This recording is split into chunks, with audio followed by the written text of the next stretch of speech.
A Room with a View. Chapter 9, Lucy as a Work of Art. A few days after the engagement was announced, Mrs. Honeychurch made Lucy and her fiasco come to a little garden party in the neighborhood, for naturally she wanted to show people that her daughter was marrying a presentable man. Cecil was more than presentable, he looked distinguished, and it was very pleasant to see his slim figure keeping step with Lucy, and his long, fair face responding when Lucy spoke to him. People congratulated Mrs. Honeychurch, which is, I believe, a social blunder, but it pleased her, and she introduced Cecil rather indiscriminately to some stuffy dowagers.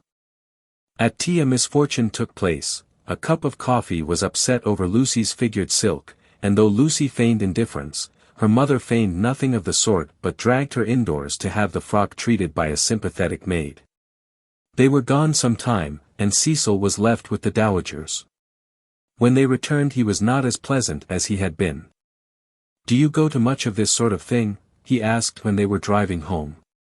"Oh, now and then," said Lucy, who had rather enjoyed herself. "Is it typical of country society?" "I suppose so." "Mother, would it be?" "Plenty of society," said Mrs. Honeychurch, who was trying to remember the hang of one of the dresses. Seeing that her thoughts were elsewhere, Cecil bent towards Lucy and said, "To me it seemed perfectly appalling, disastrous, portentous. I am so sorry that you were stranded. Not that, but the congratulations. It is so disgusting, the way an engagement is regarded as public property, a kind of waste place where every outsider may shoot his vulgar sentiment. All those old women smirking. One has to go through it, I suppose. They won't notice us so much next time. But my point is that their whole attitude is wrong. An engagement, horrid word in the first place, is a private matter, and should be treated as such. Yet the smirking old women, however wrong individually, were racially correct. The spirit of the generations had smiled through them, rejoicing in the engagement of Cecil and Lucy because it promised the continuance of life on earth. To Cecil and Lucy it promised something quite different, personal love. Hence Cecil's irritation and Lucy's belief that his irritation was just. "How tiresome," she said. "Couldn't you have escaped to tennis?"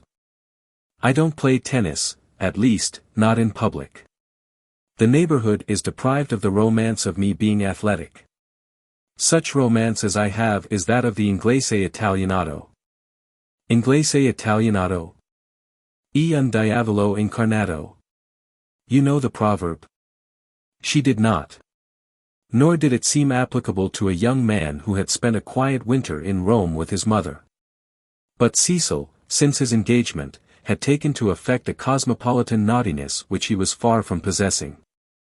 "Well," said he, "I cannot help it if they do disapprove of me. There are certain irremovable barriers between myself and them, and I must accept them." "We all have our limitations, I suppose," said wise Lucy. "Sometimes they are forced on us, though," said Cecil, who saw from her remark that she did not quite understand his position. "How?"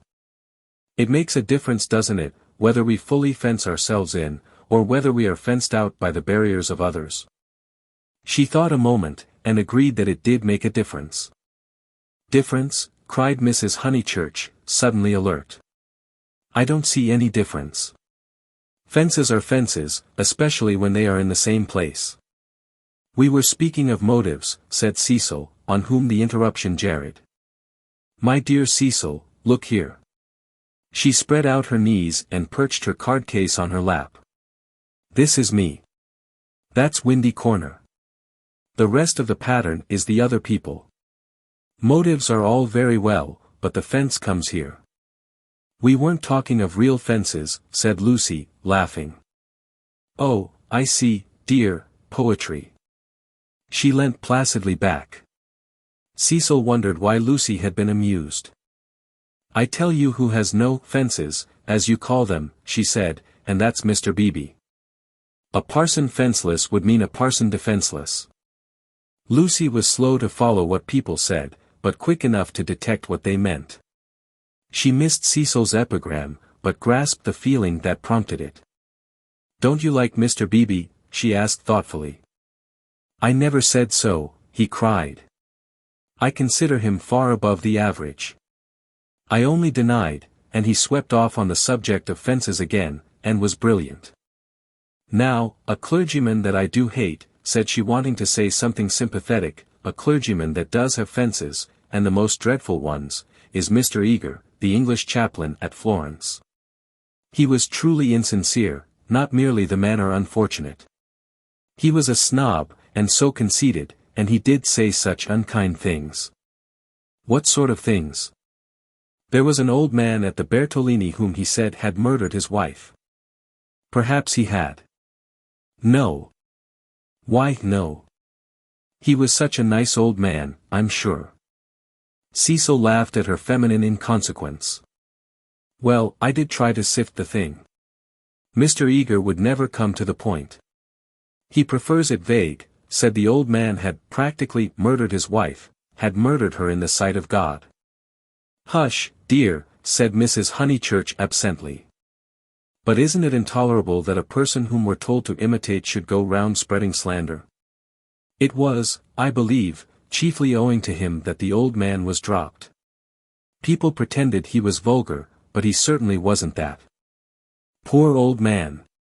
What was his name?" "Harris," said Lucy glibly. "Let's hope that Mrs. Harris there warn't no sich person," said her mother. Cecil nodded intelligently. "Isn't Mr. Eager a parson of the cultured type?" he asked. "I don't know. I hate him. I've heard him lecture on Giotto. I hate him. Nothing can hide a petty nature. I hate him." "My goodness gracious me, child," said Mrs. Honeychurch. "You'll blow my head off. Whatever is there to shout over? I forbid you and Cecil to hate any more clergymen." He smiled. There was indeed something rather incongruous in Lucy's moral outburst over Mr. Eager. It was as if one should see the Leonardo on the ceiling of the Sistine. He longed to hint to her that not here lay her vocation, that a woman's power and charm reside in mystery, not in muscular rant. But possibly rant is a sign of vitality, it mars the beautiful creature, but shows that she is alive. After a moment, he contemplated her flushed face and excited gestures with a certain approval. He forbore to repress the sources of youth. Nature, simplest of topics, he thought, lay around them. He praised the pine woods, the deep lasts of bracken, the crimson leaves that spotted the hurt bushes, the serviceable beauty of the turnpike road. The outdoor world was not very familiar to him, and occasionally he went wrong in a question of fact. Mrs. Honeychurch's mouth twitched when he spoke of the perpetual green of the larch.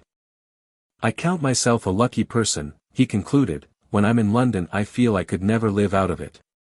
When I'm in the country I feel the same about the country. After all, I do believe that birds and trees and the sky are the most wonderful things in life, and that the people who live amongst them must be the best. It's true that in 9 cases out of 10 they don't seem to notice anything. The country gentleman and the country laborer are each in their way the most depressing of companions.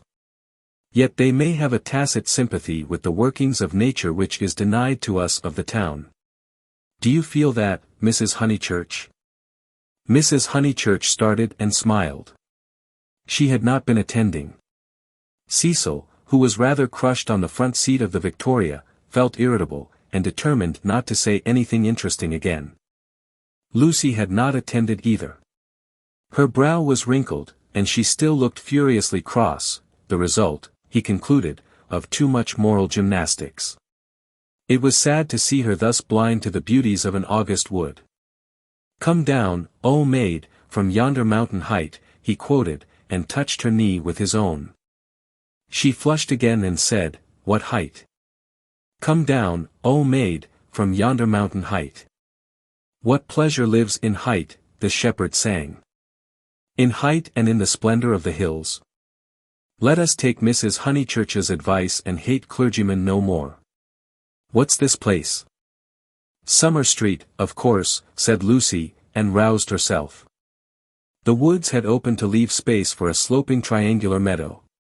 Pretty cottages lined it on 2 sides, and the upper and third side was occupied by a new stone church, expensively simple, a charming shingled spire. Mr. Beebe's house was near the church. In height it scarcely exceeded the cottages. Some great mansions were at hand, but they were hidden in the trees. The scene suggested a Swiss Alp rather than the shrine and centre of a leisured world, and was marred only by two ugly little villas, the villas that had competed with Cecil's engagement, having been acquired by Sir Harry Otway the very afternoon that Lucy had been acquired by Cecil. Sissy was the name of one of these villas, Albert of the other. These titles were not only picked out in shaded Gothic on the garden gates, but appeared a second time on the porches, where they followed the semicircular curve of the entrance arch in block capitals. Albert was inhabited. His tortured garden was bright with geraniums and lobelias and polished shells. His little windows were chastely swathed in Nottingham lace. Sissy was to let. 3 notice boards, belonging to Dorking agents, lolled on her fence and announced the not surprising fact. Her paths were already weedy, her pocket handkerchief of a lawn was yellow with dandelions. "The place is ruined," said the ladies mechanically. "Summer Street will never be the same again."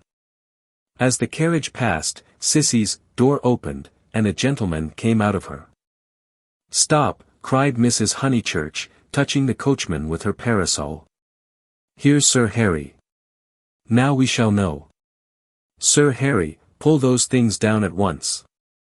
Sir Harry Otway, who need not be described, came to the carriage and said, "Mrs. Honeychurch, I meant to. I really can't turn out Miss Flack. Am I not always right? She ought to have gone before the contract was signed. Does she still live rent-free, as she did in her nephew's time? But what can I do?" He lowered his voice. "An old lady, so very vulgar, and almost bedridden." "Turn her out," said Cecil bravely. Sir Harry sighed, and looked at the villas mournfully. He had had full warning of Mr. Flack's intentions, and might have bought the plot before building commenced, but he was apathetic and dilatory. He had known Summer Street for so many years that he could not imagine it being spoilt. Not till Mrs. Flack had laid the foundation stone, and the apparition of red and cream brick began to rise did he take alarm. He called on Mr. Flack, the local builder, a most reasonable and respectful man, who agreed that tiles would have made more artistic roof, but pointed out that slates were cheaper.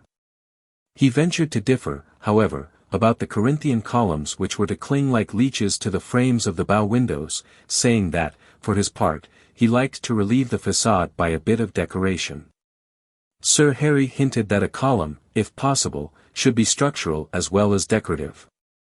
Mr. Flack replied that all the columns had been ordered, adding, and all the capitals different, one with dragons in the foliage, another approaching to the Ionian style, another introducing Mrs. Flack's initials, every one different. For he had read his Ruskin. He built his villas according to his desire, and not until he had inserted an immovable ant into one of them did Sir Harry buy. This futile and unprofitable transaction filled the knight with sadness as he leant on Mrs. Honeychurch's carriage.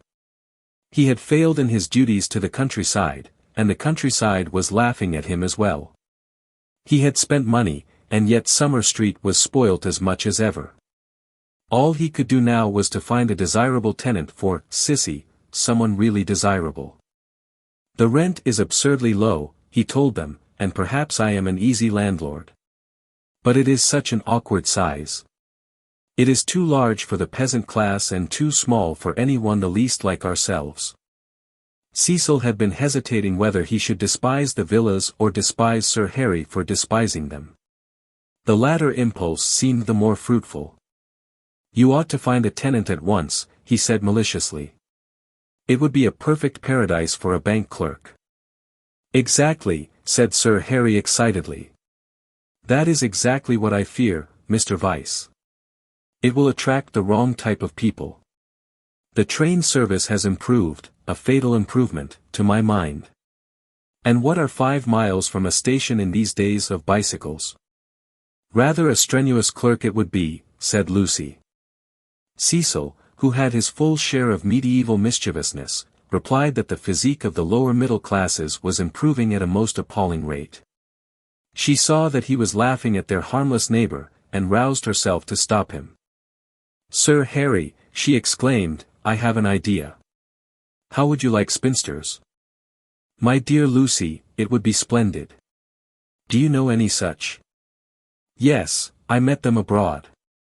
"Gentlewomen?" he asked tentatively.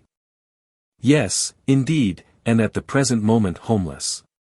I heard from them last week, Miss Teresa and Miss Catherine Allen. I'm really not joking. They are quite the right people. Mr. Beebe knows them, too. May I tell them to write to you?" "Indeed you may," he cried. "Here we are with the difficulty solved already. How delightful it is. Extra facilities, please tell them they shall have extra facilities, for I shall have no agents' fees. Oh, the agents. The appalling people they have sent me. One woman, when I wrote, a tactful letter, you know, asking her to explain her social position to me, replied that she would pay the rent in advance. As if one cares about that. And several references I took up were most unsatisfactory, people swindlers, or not respectable. And oh, the deceit. I have seen a good deal of the seamy side this last week. The deceit of the most promising people. My dear Lucy, the deceit." She nodded. "My advice," put in Mrs. Honeychurch, "is to have nothing to do with Lucy and her decayed gentlewomen at all. I know the type. Preserve me from people who have seen better days, and bring heirlooms with them that make the house smell stuffy. It's a sad thing, but I'd far rather let to someone who is going up in the world than to someone who has come down." "I think I follow you," said Sir Harry, "but it is, as you say, a very sad thing." "The Misses Allen aren't that," cried Lucy. "Yes, they are," said Cecil. "I haven't met them but I should say they were a highly unsuitable addition to the neighborhood." "Don't listen to him, Sir Harry, he's tiresome." "It's I who am tiresome," he replied. "I oughtn't to come with my troubles to young people. But really I am so worried, and Lady Otway will only say that I cannot be too careful, which is quite true, but no real help. Then may I write to my Mrs. Allen?" "Please." But his eye wavered when Mrs. Honeychurch exclaimed, "Beware. They are certain to have canaries. Sir Harry, beware of canaries, they spit the seed out through the bars of the cages and then the mice come. Beware of women altogether. Only let to a man." "Really," he murmured gallantly, though he saw the wisdom of her remark. "Men don't gossip over teacups. If they get drunk, there's an end of them, they lie down comfortably and sleep it off. If they're vulgar, they somehow keep it to themselves. It doesn't spread so. Give me a man, of course, provided he's clean." Sir Harry blushed. Neither he nor Cecil enjoyed these open compliments to their sex. Even the exclusion of the dirty did not leave them much distinction. He suggested that Mrs. Honeychurch, if she had time, should descend from the carriage and inspect Sissy for herself. She was delighted. Nature had intended her to be poor and to live in such a house. Domestic arrangements always attracted her, especially when they were on a small scale. Cecil pulled Lucy back as she followed her mother. "Mrs. Honeychurch," he said, "what if we two walk home and leave you?" "Certainly," was her cordial reply. Sir Harry likewise seemed almost too glad to get rid of them. He beamed at them knowingly, said, "Aha! Young people," and then hastened to unlock the house. "Hopeless vulgarian," exclaimed Cecil, almost before they were out of earshot. "Oh, Cecil! I can't help it. It would be wrong not to loathe that man. He isn't clever, but really he is nice. No, Lucy, he stands for all that is bad in country life. In London he would keep his place. He would belong to a brainless club, and his wife would give brainless dinner parties. But down here he acts the little god with his gentility, and his patronage, and his sham aesthetics, and every one, even your mother, is taken in. All that you say is quite true, said Lucy, though she felt discouraged. I wonder whether it matters so very much. It matters supremely. Sir Harry is the essence of that garden party. Oh, goodness, how cross I feel. How I do hope he'll get some vulgar tenant in that villa, some woman so really vulgar that he'll notice it. Gentlefolks. Ugh. With his bald head and retreating chin. But let's forget him. This Lucy was glad enough to do. If Cecil disliked Sir Harry Otway and Mr. Beebe, what guarantee was there that the people who really mattered to her would escape? For instance, Freddie. Freddie was neither clever, nor subtle, nor beautiful, and what prevented Cecil from saying, any minute, it would be wrong not to loathe Freddie? And what would she reply? Further than Freddie she did not go, but he gave her anxiety enough. She could only assure herself that Cecil had known Freddie some time, and that they had always got on pleasantly, except, perhaps, during the last few days, which was an accident, perhaps. Which way shall we go? She asked him. Nature, simplest of topics, she thought, was around them. Summer Street lay deep in the woods, and she had stopped where a footpath diverged from the highroad. Are there two ways? Perhaps the road is more sensible, as we're got up smart. I'd rather go through the wood, said Cecil, with that subdued irritation that she had noticed in him all the afternoon. Why is it, Lucy, that you always say the road? Do you know that you have never once been with me in the fields or the wood since we were engaged? Haven't I? The wood, then, said Lucy, startled at his queerness, but pretty sure that he would explain later. It was not his habit to leave her in doubt as to his meaning. She led the way into the whispering pines, and sure enough he did explain before they had gone a dozen yards. I had got an idea, I dare say wrongly, that you feel more at home with me in a room. A room, she echoed, hopelessly bewildered. Yes. Or, at the most, in a garden, or on a road. Never in the real country like this. Oh, Cecil, whatever do you mean? I have never felt anything of the sort. You talk as if I was a kind of poetess sort of person. I don't know that you aren't. I connect you with a view, a certain type of view. Why shouldn't you connect me with a room? She reflected a moment, and then said, laughing. Do you know that you're right? I do. I must be a poetess after all. When I think of you it's always as in a room. How funny. To her surprise, he seemed annoyed. A drawing room, pray. With no view? Yes, with no view, I fancy. Why not? I'd rather, he said reproachfully, that you connected me with the open air. She said again, oh, Cecil, whatever do you mean? As no explanation was forthcoming, she shook off the subject as too difficult for a girl, and led him further into the wood, pausing every now and then at some particularly beautiful or familiar combination of the trees. She had known the wood between Summer Street and Windy Corner ever since she could walk alone. She had played at losing Freddie in it, when Freddie was a purple-faced baby, and though she had been to Italy, it had lost none of its charm. Presently they came to a little clearing among the pines, another tiny green alp, solitary this time, and holding in its bosom a shallow pool. She exclaimed, the sacred lake. Why do you call it that? I can't remember why. I suppose it comes out of some book. It's only a puddle now, but you see that stream going through it? Well, a good deal of water comes down after heavy rains, and can't get away at once, and the pool becomes quite large and beautiful. Then Freddie used to bathe there. He is very fond of it. And you? He meant, are you fond of it? But she answered dreamily, I bathed here, too, till I was found out. Then there was a row.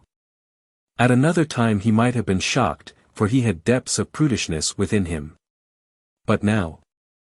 With his momentary cult of the fresh air, he was delighted at her admirable simplicity. He looked at her as she stood by the pool's edge. She was got up smart, as she phrased it, and she reminded him of some brilliant flower that has no leaves of its own, but blooms abruptly out of a world of green. Who found you out? Charlotte, she murmured. She was stopping with us. Charlotte, Charlotte. Poor girl. She smiled gravely. A certain scheme, from which hitherto he had shrunk, now appeared practical. Lucy. Yes, I suppose we ought to be going, was her reply. Lucy, I want to ask something of you that I have never asked before. At the serious note in his voice she stepped frankly and kindly towards him. What, Cecil? Hitherto never, not even that day on the lawn when you agreed to marry me. He became self-conscious and kept glancing round to see if they were observed. His courage had gone. Yes. Up to now I have never kissed you. She was as scarlet as if he had put the thing most indelicately. No, more you have, she stammered. Then I ask you, may I now? Of course, you may, Cecil. You might before. I can't run at you, you know. At that supreme moment he was conscious of nothing but absurdities. Her reply was inadequate. She gave such a businesslike lift to her veil. As he approached her he found time to wish that he could recoil. As he touched her, his gold pince-nez became dislodged and was flattened between them. Such was the embrace. He considered, with truth, that it had been a failure. Passion should believe itself irresistible. It should forget civility and consideration and all the other curses of a refined nature. Above all, it should never ask for leave where there is a right of way. Why could he not do as any laborer or navvy, nay, as any young man behind the counter would have done? He recast the scene. Lucy was standing flower-like by the water. He rushed up and took her in his arms. She rebuked him, permitted him and revered him ever after for his manliness. For he believed that women revere men for their manliness. They left the pool in silence, after this one salutation. He waited for her to make some remark which should show him her inmost thoughts. At last she spoke, and with fitting gravity. Emerson was the name, not Harris. What name? The old man's. What old man? That old man I told you about.